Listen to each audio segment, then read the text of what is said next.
Good evening and welcome to Surefire Wednesdays. My name is Chef Jonathan Collins and this is my youngest son Bailey. Hi everybody. And Dakota's going to be joining us from behind the camera in just a moment. We've got a really exciting recipe for you tonight. I had a viewer send me a message, which is what Surefire Wednesdays is all about. It's all about taking wild to table. It's all about taking your freezer, whatever's in your freezer. Here's Dakota. Good evening, everybody. It's about taking whatever is in your freezer and finding creative ways to really enjoy it. Yep. Yeah, so tonight we're going to be preparing, right? Barbecued wild venison Philly cheesesteak. Philly cheesesteak. And yeah, we had to say it twice because it's that incredible. It's that incredible. So, number one problem, right? You're hungry and you get home and you're like, oh my gosh. You remember the taste of venison. You're like, man, I could really go for some, but it's frozen. I didn't have time to thaw it. Yep. A roast. Let's see that roast, buddy. Right here. First of all, look at the color of this. It's so gorgeous. So you've got that frozen roast, and you're like, man, how do I turn this into a Philly cheesesteak? Well, we've got to wait for you to do it, and we've got some other exciting things too. I want you to have a look at these incredible rolls. So these are Amarosa style rolls. Yep. So this is a roll that we're going to teach you how to make tonight. Look at that beautiful inside. Oh, yeah. So if you went to Philly, and those of you from Philly, I don't want to get any nasty messages. I'm doing my best here. I'm doing Philly proud. I love Philadelphia. This is what you'd get it served on. You'd have a beautiful Amoroso style bun. Now, Amoroso is a bakery that really started, it smells amazing, that started this. And then we're going to go to some really great familiar flavors. So we got bell peppers. And we've got a beautiful, I asked my wife to get me a yellow onion. I don't know what that is. I think she just got the biggest steroid onions you can find. Elephant onion. And then some Portobello. It's the same thing here. I asked her for baby Portobello. Is this what you got me? You could serve somebody on that. Anyway, so there's a lot of familiar flavors going on here. But what I do love, and what we love about this is something we'll make at camp. Yeah, exactly. Oh, yeah. Because you can do this in one pan. You got, if you have, like Dad said, this roast is frozen solid. If this is still frozen in the cooler, what you bring up, all you got to do is take your knife, and if you can, just real tough, just shave those pieces off, throw it on the campfire over the cast iron. And these ingredients are so easy to bring along with you. I mean, you have peppers, mushrooms, onion, and a little bit of cheese. All those things you can toss in a cooler. You can beat them up. It's not going to hurt them. One thing we always get when we go camping is they're like, oh, we're not going to take that into the woods. We always make sure when we're planning our trips, we got like a 4x2 space for the biggest cooler we got, full of food, because that's the best part about camp. And that's what coolers are for. Yeah. So a couple little bits of housekeeping here. I want to tell you something really exciting. Coming up at 10 p.m., Randy Newberg is going to be giving away a Rain 7. Now, this is an incredible opportunity for you to get the best bow on the market. You can do it a couple ways. You can go to bowtech.com, bowtecharchery.com, or you can text Randy to 313131 if you're in the States, or 393939 if you're in Canada. And we really want to give somebody one of these bows. We have something to give to you as well. I want to get you revved up about this. One of the cornerstones to our evening is this new Cuisinart Precision Master stand mixer. Now what we're going to be doing is we're going to be giving away one of these beautiful colors. Now, they did not have blue, but we got you the red, the white, and we got you the gunmetal gray. So one of these can be yours. All you have to do is like this broadcast, share it, tag a friend who might like one of those Cuisinarts, and let's get that Cuisinart working. Yeah. Okay, so what we're going to do is we're going to make one of these Amoroso style buns. And it's just as easy as a little bit of bread flour, some yeast, a little bit of egg wash, honey, and some water.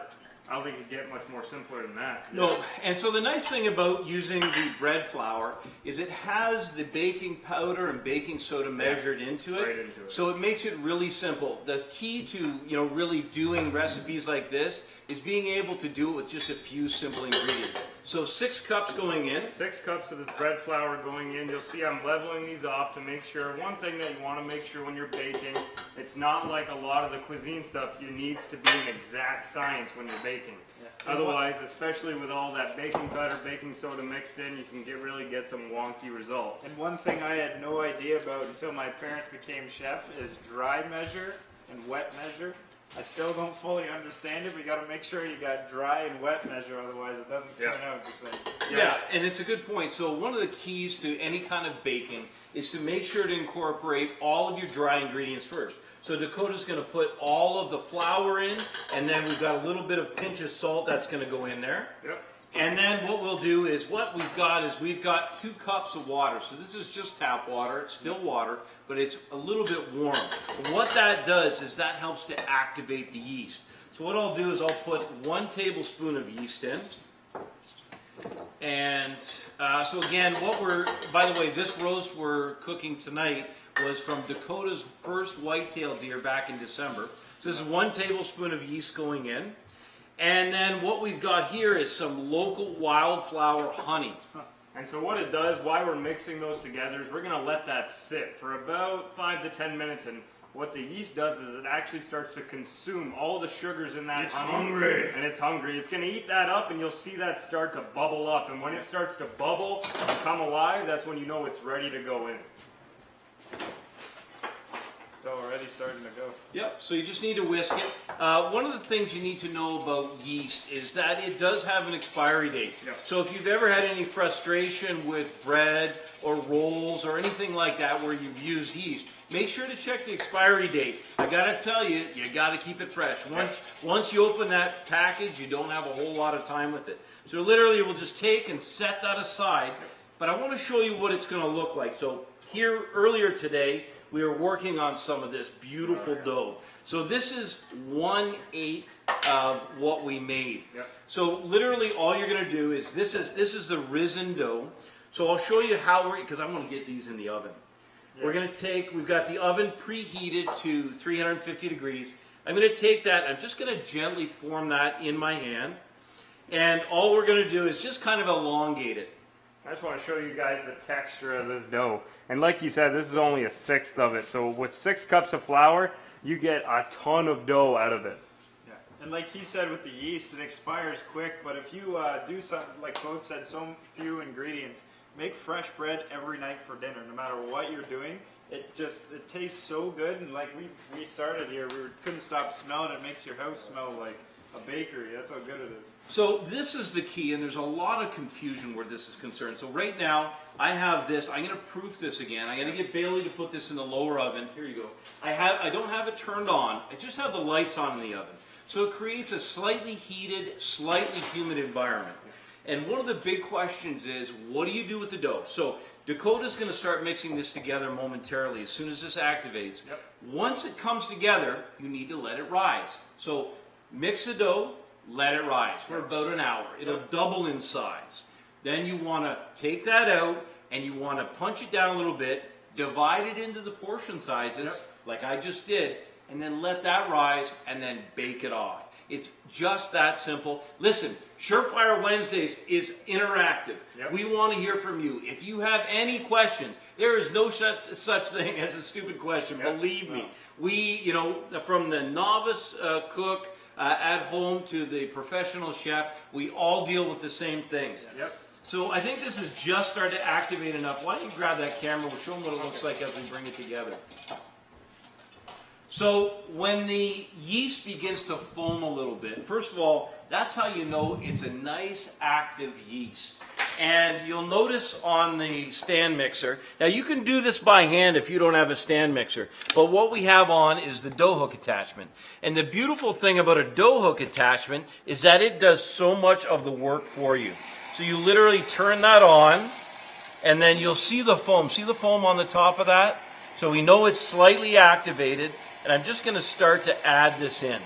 So that dough hook acts like the forearms and the hands of a strong baker, and it starts to bring it together. Immediately, you can start to see it form. You notice the travel of that dough hook, allows it to pick up all that. And what we'll do is when that finishes, we'll come back and we'll show you that finish.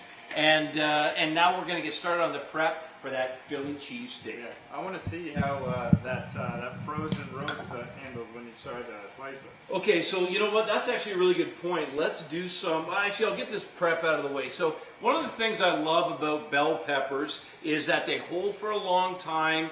They're incredibly flavored. And when you're talking about, you know, kind of a palate, Philly cheesesteak has everything. It's got the rich and creamy provolone. Yep. It's got a little bit of what we call umami, which is flavor. literally, you know, if you're a good cook, you've got umami going on. What it is it is a well-rounded, all-consuming flavor, and the mushrooms really have it. And then, of course, the sweetness that comes from the onions. And the onions are so sweet, and the bell peppers are a little bit both, you know, astringent and sweet, right? They do. There's an acidity, and so when you saute them, as we are now, we've got out in our shop, we've got the asado grill going. We've got it up to about 450 degrees, so it'll be ready to go once we get out there. I want to show you a couple quick techniques, so maybe you want to do this close up. One of the things about bell peppers, you know, you fuss with them so much. Some people, they'll take a knife and begin coring out the center. I always love this technique because for me, there's very little, if not any, waste. And to me, it's so intuitive because the peppers, you know, they're 3 or 4 sided. So you literally just take the 4 sides down. You can nick the bottom off. Literally no waste. And the other thing is, it's extremely easy. Yep. Once I've done that, I can just take that little rib out. So that rib is something I want to take out. And then when you're using just need a cloth there, buddy. When you're slicing this, you want to make sure to slice it with the skin down. If you slice it skin on top, that skin is really slippery, and sometimes your knife will jump right off there. And then nice long strips. You notice the rocking motion of my knife. You'll hear us talk about it again and again. When you're using that's you have full control. So it becomes an extension of you. Start by pinching the blade at this point, roll your 3 fingers underneath, and then keep the tip of it on the cutting board. And when you do, just activate that rocking motion. That rocking motion will keep the knife stable. And if any of you are a little bit timid about using a knife, this will certainly help. So there we've got, this cut is a julienne.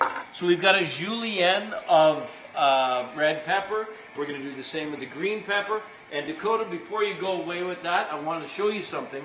Look at the work that this dough hook is doing.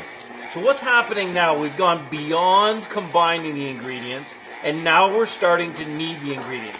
So what would happen is, if I had that out on a board, I'd roll and turn, and roll and turn, and roll and turn, and continue that for 5 minutes. If I've got a stand mixer, then all that action is taking place on its own, and I can bring that beautiful dough together. Code, let's have a look at it here. It looks like it's just perfect and ready to go. Look at that. Like all those sticky ingredients, and they come right off. Now I want to show you the texture of this because it's absolutely beautiful. Bailey, look at the texture of this. Yeah, that's so, crazy, right? yeah, so it's absolutely beautiful. You can see it's got a nice little bit of reveal. So at this point, what you want to do is literally just take a little bit of oil, grab a little bit of olive oil there, and literally a drop in the bottom there. No, in there. Yeah, in there. So, and then what we'll do is literally put it in, roll it around. This is just so it doesn't stick. And then on goes the cloth. So this can be slightly damp, slightly warm. And then this will go to proof in that oven that I just have the light on so that I can get that nice rise. What happens is that yeast starts stretching its legs. It starts moving all of that beautiful bread flour. Yes, Megan, we have a question. So Chris asked what kind of knife it is and what degree do you sharpen it at? Okay, so the best way to know what degree to sharpen it at, can you do me can you grab a matchbox? So if you can possibly find the old matches, a matchbook, thank you. An old matchbook. A matchbook is the perfect angle to sharpen at. These are Zwilling Pro Knives. It's something I've used every knife on the market. This is one that I use without fail, and I love the results. It's important to have one good chef knife, a paring knife, and at least a good bread knife. you find one? Perfect. Okay, so let me show you. I will come. Actually, Cody, you want to grab the camera real quick, and I'll show everybody at home exactly what I'm talking about. So if you can imagine so this is a great steel, by the way, if you need. Now, a couple quick notes about knives since we brought it up. So this is a honing steel. This will bring your knife back to sharp, but if you really need, this really just takes the edge of your knife that might be slightly bent or worn from even one evening's use, and it goes like this and it brings it back straight. So what you do is you find this edge, and using this angle, this is a perfect angle, and you literally draw it. Now you can do it a few ways. You can draw it down like this, okay? And especially when you're starting, this is a great way to start because it allows you the confidence that if it slips, it's on the board, no problem. But that's what that guide is for.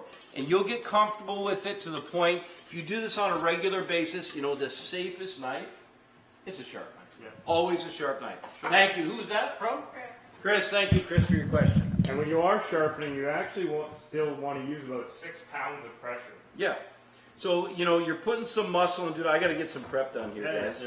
Yeah, the reason that you don't want to lightly graze that, you still need about 6 pounds of pressure when you're pulling that knife across that honing steel. Yeah, and if you're just starting, like he said, take it slow on the board. When I first started learning to sharpen a knife in the kitchen, it was one graze at a time, real slow. You definitely don't want to cut yourselves, and like he's been doing it for 10 years, and when he goes, he'll be like cooking in the kitchen real fast, he'll just go like this. But his face is the funnier thing. It's like, hey, it's a serious operation we got going here. So I think we'll touch on one other thing, while we're doing all this prep, is we want to give this Grizzly cooler away. I know we said we were going to come live last week, but we're going to give it away tonight. We picked our winner from last week. Yeah, and his name is Wayne Reed. Wayne Reed. Okay, so let's read what Wayne posted. So we've got the brilliant Grizzly cooler. So we're gonna send this out to our good friend Wayne. Wayne has got a beautiful, it's got a tray inside, cutting board inside, great carry handle. Bailey, you've got that story. Yeah, it's I remember what he said though. It's my phone's not trying to load. He said that he wants the cooler because he goes hiking with his kids every weekend, and it'd be good use for that. He's also going on his first bow hunting trip with his son, and they wanted a cooler to bring all their little goodies with them. So Wayne, we're going to give you a cooler so you can go on those hikes with your kids, get the kids involved in hunting. And also I know we are Carbon Icon DLX brothers, I know that. Yeah. Oh, that's right. So what I've done with the Portobello Mushrooms is I've just taken the stem off, and these are going to be beautiful, nice big chunks. So I'll put those over here. Right. You know, you can imagine rolling home, like I said, you're tired, you need something decent to eat, or maybe somebody's popping by and you want to treat them. Let's talk about whitetail, what it means to take a whitetail deer, and what it means to be able to share that experience. Yeah, I mean, like he said, this is my whitetail deer from last fall. This deer we took in late season. It was about the middle of December from a tree stand using, this one was a crossbow, an X-Cal micro crossbow. 55 yards. It was a 55-yard shot. This guy came in and I just said to myself, you're not leaving. Exactly, and so that's what happens, isn't it? Happens they get in your zone. Yeah. That's one of the things that I never expected. So for those of you who don't know the Outdoor Chef or Fearless Outdoors, or even us guys, we're new hunters. Oh, yeah. We're old cooks and chefs, but we're new hunters. So for us, it's all new. Yes, Megan? Wayne said thanks, guys. You bet, Wayne. Thanks for watching. And so I said to myself, I'm not letting this guy get out. It was my first whitetail deer. I had already sat in that tree stand for 2 weeks in the middle of December. And you had practiced up to 60 yards. Yeah, and I had practiced out to 60 yards because I knew it was my first one, and I really wanted to get one that year. We'd only had about 15 days left in the season, so I took that shot. And it was a perfect shot. That X-Cal was right on the dot. Yeah, it was actually I was up in the tree stand with him. I was filming him for our show. Yeah. And I remember I was just getting set. I was getting the camera ready, and he looked like he was about to take off. And I was like, oh, maybe not. But then he stepped into like this little triangle opening in the trees. And I barely had the camera up and ready, and all I heard was a boom. Yep. I was actually so excited I didn't get the shot. And hit the button. And after I didn't Dakota get it. pushed him out of the tree stand, and He recovered fine though. he was okay. Yeah. Yeah, he's a little bit. I had the speech harness for a while, on. Yeah, but like he was saying, the experience, you know, like he said, he was in the tree stand beside me. Dad was in the blind below me. Yeah. All three of us were there. We experienced it as a family, and that's what Yeah. hunting's about, is that we want to get outdoors, experience it with our families, and all these learning experiences along the way, you know, they grow people in ways that until you become a hunter and outdoorsman, you will not understand. You just don't understand it, and that's something that makes us so appreciative of this opportunity. Now, this monstrous onion we showed you earlier, I want to show you the best way. Now, listen, I want to remember, I want to match it. So this is a julienne, which is just very simply a long strip. Yeah. So you notice I have long strips of mushroom. Hold that up there, son. Yep. Long strips of mushroom, long strips of pepper. So what I want to do now is I want to do long strips of the onion. And the best way to do that is literally to take off the top of the onion and to take off the root of the onion, making sure to take off enough that it will completely come apart. Then take and slice it in half. One of the great things about using or slicing things and getting a flat edge is once you get a flat edge, if I try and cut this, look at this. This is moving around. This is not safe. One of the very first things we teach in culinary school is stability. So it's flat, it's cut, it's stable, it's ready to go. Now, if I was to cut it this way, like this, across this, I'd have uneven rings, okay? They'd be all different sizes. But if I take it and slice it perpendicular or right from root to tip and pass my knife through it, I'm going to get that beautiful julienne cut I'm looking for. Oh my goodness. Like you said, keeping that same size, because you'll hear us say time and time again, it's for cooking. You want all your cooking elements to be evenly cooked together. Otherwise, you're going to get, you know, your onion's not going to be fully cooked, your mushroom's not going to be quite soft enough. And it'll come out like that, and all you got to do is just separate them. And then you have those, like you said, those long julienne cuts. Legit. Oh, you're going to need half an onion. Yeah. It's actually a gorgeous onion. It's beautiful. Okay, so onions down. So you can see this is the kind of recipe you want to do after work because you're hungry, but you want something as simple. Yes, Megan? So we have a lot of people saying that it's an amazing experience to get your first kill. Yes. Chris is going elk hunting this year for the first time. Elk hunting, yeah. It's going to be our first year too. Yeah.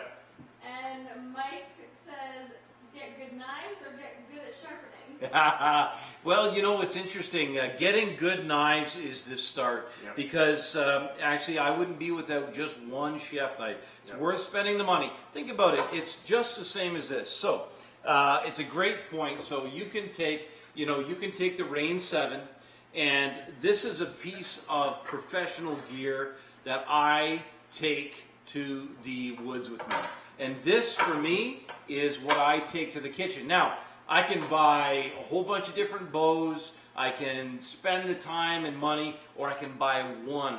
I can buy one that'll last me for years and years and years. And it's the same thing with kitchen tools. It's really, really You're just important. removing the frustration from your life. You know, you can sit there and try and sight in a bow over and over and over again and not have consistency. Yep. If you want consistency in the kitchen, you do the same thing. You buy one great tool, like you said, even if it's just a chef knife. I mean, if you can buy, what you need in the kitchen is a chef knife, a bread knife, and a paring knife, and you can accomplish anything with that. So what we're going to do now is I want to show you how this meat shaves off. And Dakota's going to grab that camera for me. I want you to see the beautiful color of this meat. Now, as a professional chef, I've had the privilege of serving presidents and prime ministers, billionaires, royalty, you name it. I've had that incredible privilege. And I'm telling you, for that group and those discerning flavors and those discerning taste buds, there is nothing like this incredible venison. Now, to be honest, I had high expectations, and I really believed that we would find, something special when we harvested and killed our first whitetail. But honestly, I never expected this kind of food quality. Are you looking at this? I mean, for me to do something, this looks like a slab of prosciutto. excuse me, this looks like something, the marbling on it, the texture, everything that's going on in there is absolutely incredible. So what I've got here is I just have a simple slicer, and what I'll do is, and it's, you know, I want to start off by saying, slicers, keep your hand away from the blade completely, but I'll show you how easy this is. Now all I'm going to do is just run my hand, oh, hold on. But I washed this sucker, I didn't reconnect it. Sorry, guys. There we go. That's why he's not letting me use it. There we go. Nope, still didn't connect it. The problem was I didn't let the mechanic do it. Don't inflate his ego. There we go. Connected. So you see I get these wafer thin slices that are just beautiful. And the thing is, they're coming off, and that's frozen meat. Now here's the beautiful thing. I'm not going to do too much more because we've got lots. But here's the beautiful thing for me. This, I haven't thawed the whole thing. Now I can wrap this back up. I'll give this to Bay. He's going to wrap it back up. You know where that can go? Back in the freezer. So I've got this, which is now going to be nicely thawed. By the time we get out to that grill, this will be completely thawed. I was able to do a quick meal. I was able to keep my venison in perfect condition, and I was able to make something really, really fast. If we weren't doing all this yakking, I'd have this done in 10 or 15 minutes. Quick walk up, a look at the color of that incredible venison.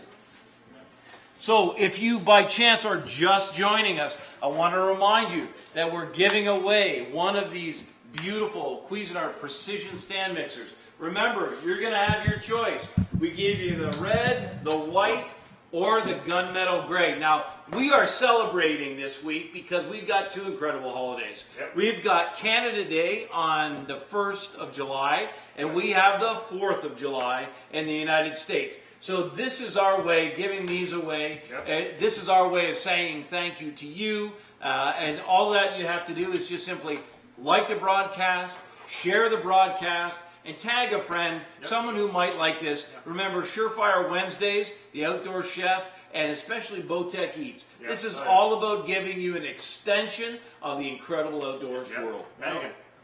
So a couple questions. Brandy said, can you have it pre-sliced and frozen when you have your harvest butchered? Okay, so that is a great question. So here's the thing about slicing something when you're butchering it. When you're butchering it, if you can leave it whole, you're going to be further ahead. If you can leave it whole, it will last longer in the freezer.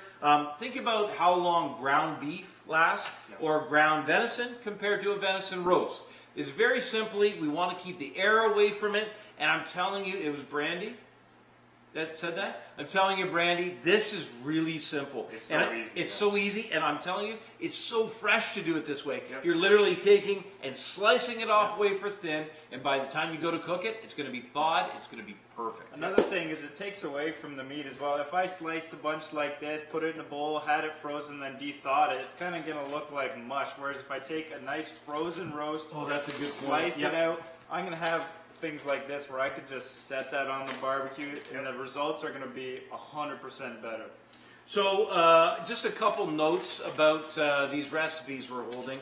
So we've been running now for about 8 weeks, and the recipes have been coming days after. Tonight, when this broadcast ends, we're going to have this recipe ready for you. So you're going to have two things. These beautiful Amoroso Style Buns. You'll be able to make these at home. And then this barbecued wild venison Philly cheesesteak, we'll have this recipe for you as well. So that you can cook it this weekend. Exactly. Babe, can you go check the temp on that Sato, and we're going to come right out in just a second. So double check your recipe there. We'll see what else we've got. Yeah, Meg. So Brenda asked, is it a semi-frozen roast? And then Josh asked, where's that cut of meat from? Okay, so so this is a hind roast right from the back leg, outside round. And sorry, what was the other question? Is it a semi-frozen roast? Fully frozen. 100% frozen. Yeah, grab the roast again. I just pulled it out of the freezer. So we pulled it out rock solid, and you know, you won't believe it, but it's frozen solid. So that's the benefit of this. Again, if you're just joining us, you roll home. You know, maybe you want to have a little, you know, venison hash on a Saturday morning. You think, how, you know, I don't want, I don't have any bacon, ran out of sausage.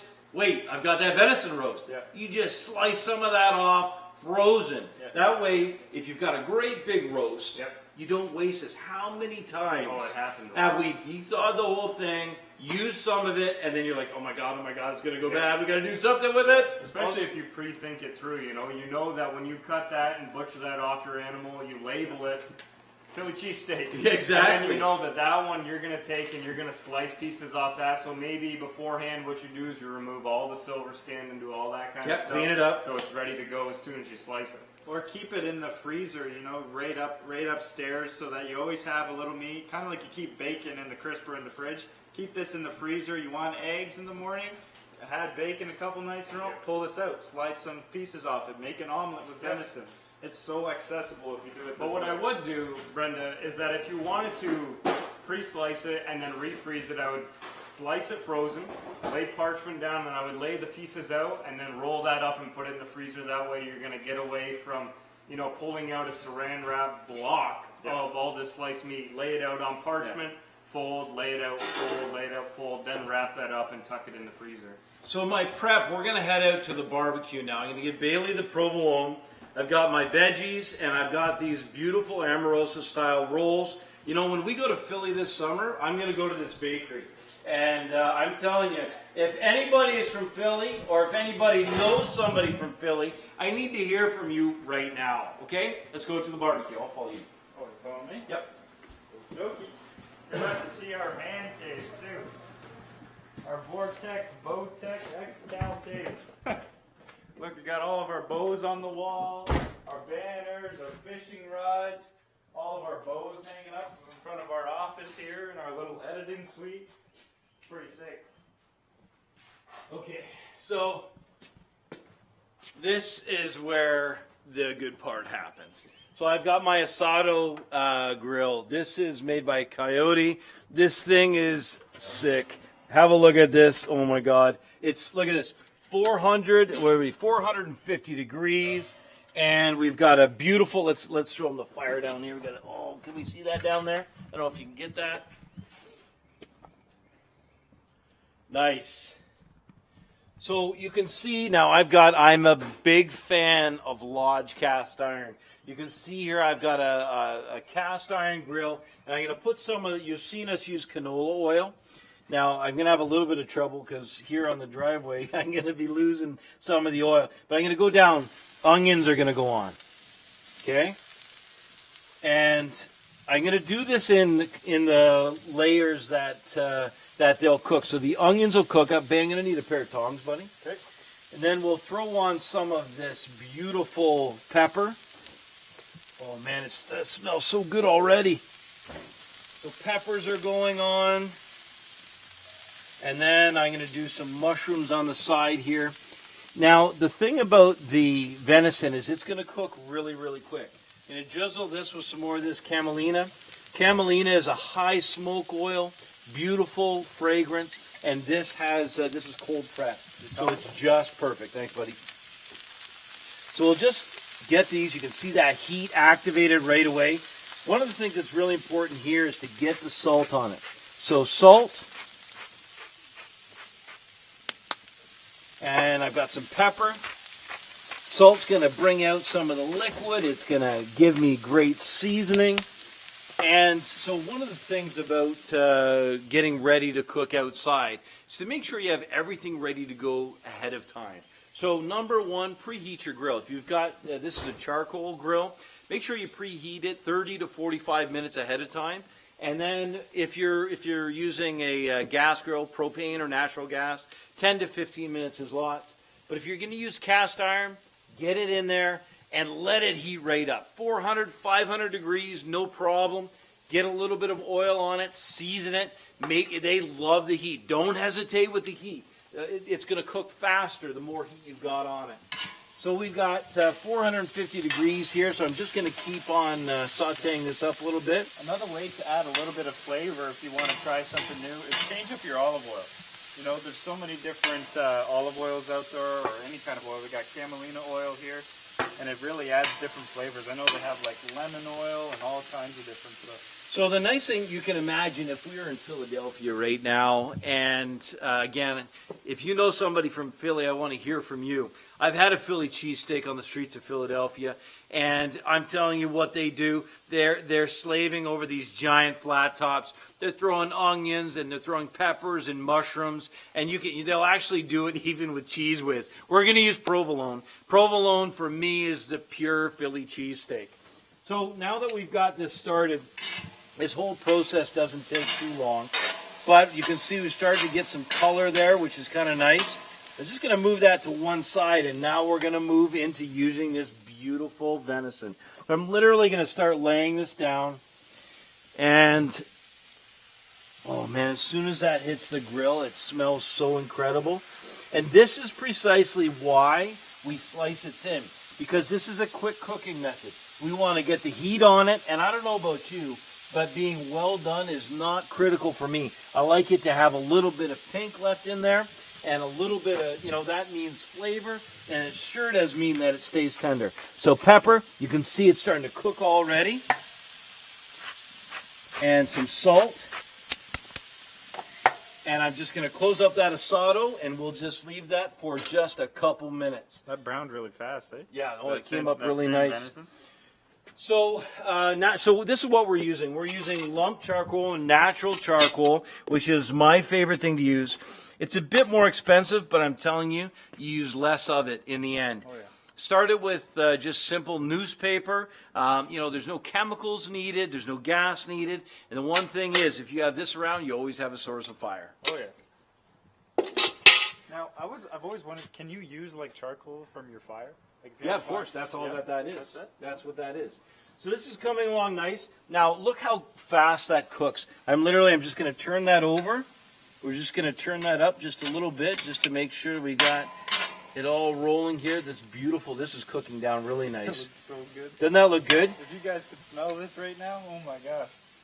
Okay, so what I'm going to do is we're going to close this up, and we're going to come back. Let's head inside, and we'll come back to this. We'll come back in about 5 minutes. So, like Bailey said, this is kind of our command center. One of the things that we were able to do is to be able to share, a wild, and I know if you're watching, I know that you love wild to table. So one of the things that we had to do, and it started with whitetail, is we had to find out what it was like to hunt. So we started this a little more than a year ago, and we began the process of doing everything from scouting and learning, and oh my God, what a learning curve. If you have any questions about how to hunt whitetail, I don't want to say we're by no means an expert now, but we've actually had the opportunity. We've got the trail cams out. We're doing our pre-scouting. We've got locations set. We've got 4 different locations set. We know that the deer that are out there. We've put in. We've got our tags ready. Yep. And that's the thing. The actual hunt, it takes not a lot of time, but the preparation is something that you want to do way in advance. It's just like doing a really good recipe. You want to make sure you have all the ingredients, and everything else is easy. Even hunting, it's all about getting outdoors. Every time you step out the front door, setting out to go to your hunting spot, from scouting to sitting in your tree stand, it's all about enjoying the outdoors. I know we were just out at bear camp. We're sitting in a tree stand. You got a bait barrel 15 yards away. You're sitting up at a tree stand. Rain starts to come. You're sitting there. Beautiful trees blowing in the wind. There's nothing like it. Take a second to memorize. But you know that. Let's check on that Philly cheesesteak.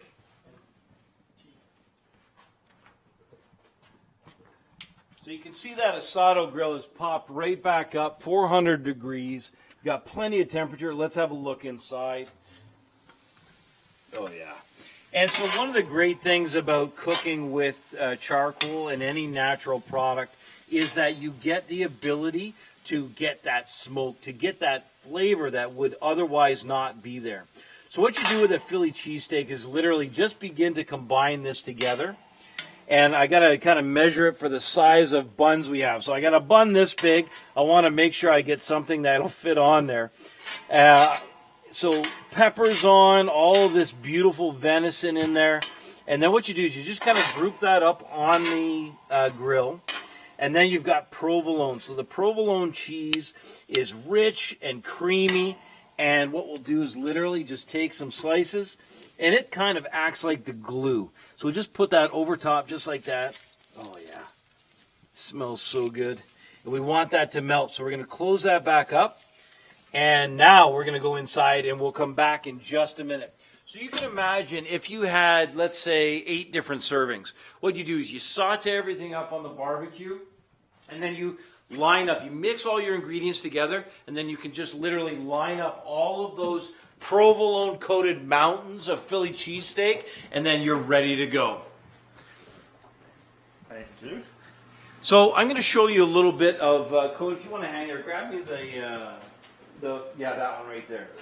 Yeah, I want to show you what it looks like. So we've been rolling now for a few minutes, and this is what, let's have, okay, so you can see. So this has now doubled in size, and I want to show you what we'll do. Let's take and demonstrate this in real time. So what you want to do is turn this out.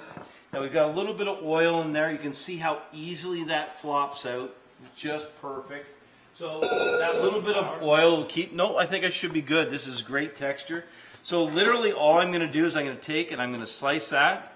I start by dividing it in half first. That way I can really get the measurements accurately. And then I quarter it, and then by eighths. This is just perfect. Grab me another sheet of parchment there, Bailey, in the drawer. And then what you do is you take a heavy bottom sheet pan.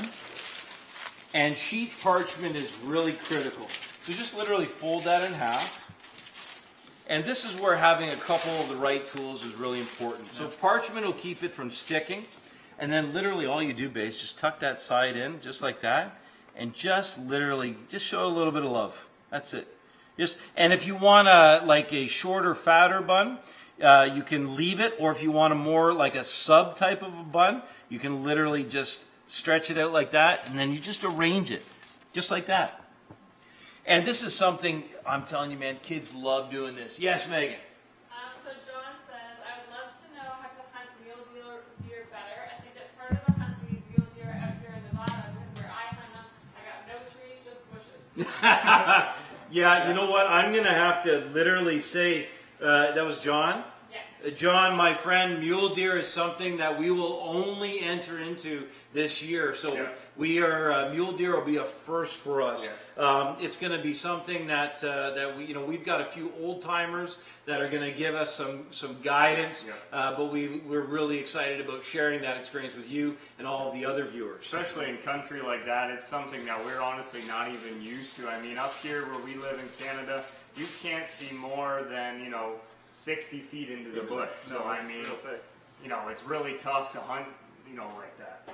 So you can, yeah. Everybody's saying it's just cutting out. It's like literally every second. Oh, it is? Okay. Yeah. So what we've got here is you can see the rolls. So the rolls, I've given it, there's enough space between each of the rolls that I can cover it just like this and put that in that lower oven, and we can set that to proof. Grab me the one that's down there. So the key is to keep it covered. If you don't have it covered, what happens is you start to get a bit of a crust, and it'll be unpleasant and won't work nicely for you. So these have proofed up nicely. You want to have a look at this one, Code? I want to show this process. I know just cover that one up. So these haven't proofed quite as far as they should, but I want to show you how to do this. So all they do in Philly, I know they use razor blades, but literally all I'm going to do is just you take a slice like this. Look at that dough. Isn't that gorgeous? And like this. And then this is a mixture of egg and water. So you just do an egg and water mixture, just like that. And on both. And then and it's really important to preheat your oven. So preheat the oven, 350 degrees. And then you know what? We're going to go straight outside. So come on. We're going to pop this in. 350 degrees, and that's only going to take 15 minutes. Let's go check out our Philly cheesesteak. Bet you that cheese is melted just so I nice. bet you it's melted. I bet you it's ready. Let's have a look. Are you ready for this? Oh, yeah. Okay, so now here comes the key. You want to make sure you got your bun sliced. Now you can toast this, but I don't think you need to. The other thing, sometimes they dig out the centers. And so what I want to do is I'm just literally going to take this. Look at this. Oh, look at the glue. It's just like glue, boys. It's just like glue. And literally like that. Come on. Now that is a beautiful Philly cheesesteak. Don't leave any of this venison behind. Okay, I'm going to come back out here and make another one. I want to take this inside to wrap up the broadcast, but let's go inside. Come on. This looks absolutely incredible. For me, this is the perfect street food. Something that you can eat on the go. I'm going to wrap this baby up. I got some parchment here. Let's go wide on this. And so this is a great way to serve it, whether you're serving friends or you've got some, maybe your boss is coming over. You give him one of these beauties, he's going to be one very, very happy man or woman. So that's how she would go out the door if you're walking the streets of Philadelphia. I don't know what to say, boys. Who wants to try it? You can try it. Yeah, there you go. It's his deer, so we should. It's your deer, so you should try it first. Just don't burn your mouth. Oh yeah, look at that cheese. It's so dirty. It's awesome. Bun. Okay. He just wants another bite. So a couple, yes. Somebody says I'm definitely making that this weekend while we're camping. Okay. Oh, great idea. Yeah. And then the last one was, when did you guys start hunting? Okay, so we nice. We started hunting. We began the process about a year and a half ago. Yep. Our first hunt was less than a year ago. Yep. And it was actually Bowtech that honestly, Bowtech is the one that inspired us. I had one of these Rain 7s in my hand, and just a reminder, Randy Newberg's giving one of these away at 10 p.m. tonight. Don't miss 10 that. p.m. Don't miss that. But it was holding one of these bows that made me think about hunting in a different way. I don't know about you, but when I was a kid, I had one of those, kind of small, cheap bows, and it brings you back. The moment you put a bow in your hand, it brings you back to your childhood again. Yes, son? What you got, babe? No. Yeah. Okay. Thanks. It takes you back to your childhood, and one of the things. Now, I've shot some 22 LR, 308, 30-06, and I've really enjoyed all of that. Yeah. But when I shot my first whitetail, when I drew back and that deer was he was 20 yards.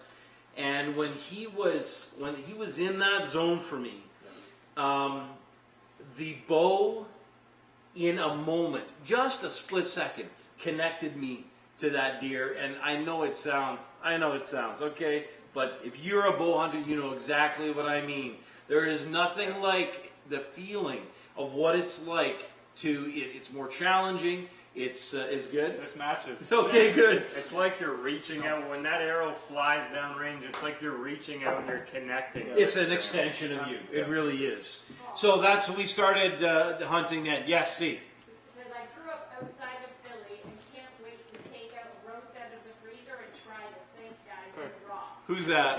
And that's Michael. Attaboy, Michael. Philly strong, boy. That's awesome. Randy said, Zoe, my 6-year-old, said she is jealous. Okay. Listen, I'm no word of a lie here with saying this is probably the best thing I've ever eaten in my entire life. It is delicious. And I'm sure by your time, when you grow up and you're probably our age, they'll have something where we can reach the food right through the camera. So, a couple of things that we want to share. We've been rolling here for almost an hour now. First of all, the boys and I and our families would like to take this opportunity to say thank you. Thank you for watching. Yep. Thank you for joining our journey. Thank you for watching The Outdoor Chef, and thank you to our friends at Bowtech, Diamond, Excalibur. They are our best friends in the outdoors, and they literally fuel our passion. Remember, we gave you the red, the white, and the gray. So for Canada Day And for the 4th of July, it's our gift to you to say thank you for watching. Plus, we want to get you excited about cooking. We want you guys to make this meal. You need right a here. dough hook. You need a mixer. You need a dough hook. Yeah. So if you have any questions, remember, so we keep entering now because we're going to give this away by next Wednesday. We'll do the same thing. We're going to give this away. So all you have to do is like this broadcast, share this broadcast, tag a friend, if you will. And by all means, Tell us why. Keep in mind, this Philly cheesesteak, this idea came from a viewer like you. So we want to hear more from you. Personal message us. Tag us in something. Show us what you've done. And if you make this, please tag us because we want to see what you're making. We want to see all your dishes.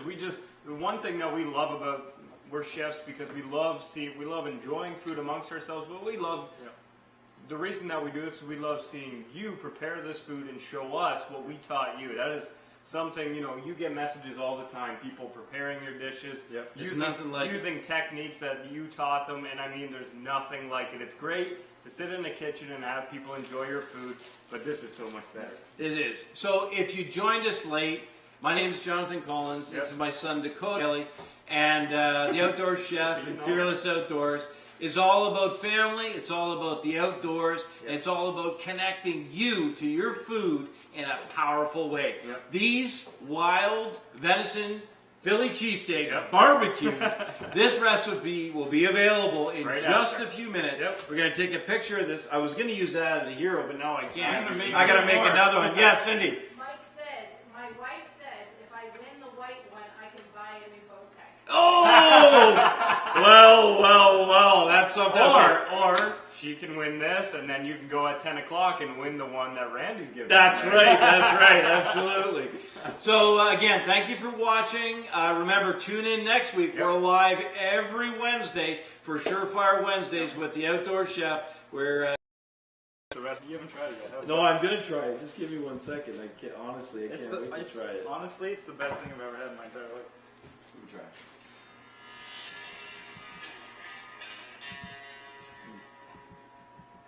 Bread. Right? Get that. Get the with all the onions and stuff. That's ridiculous.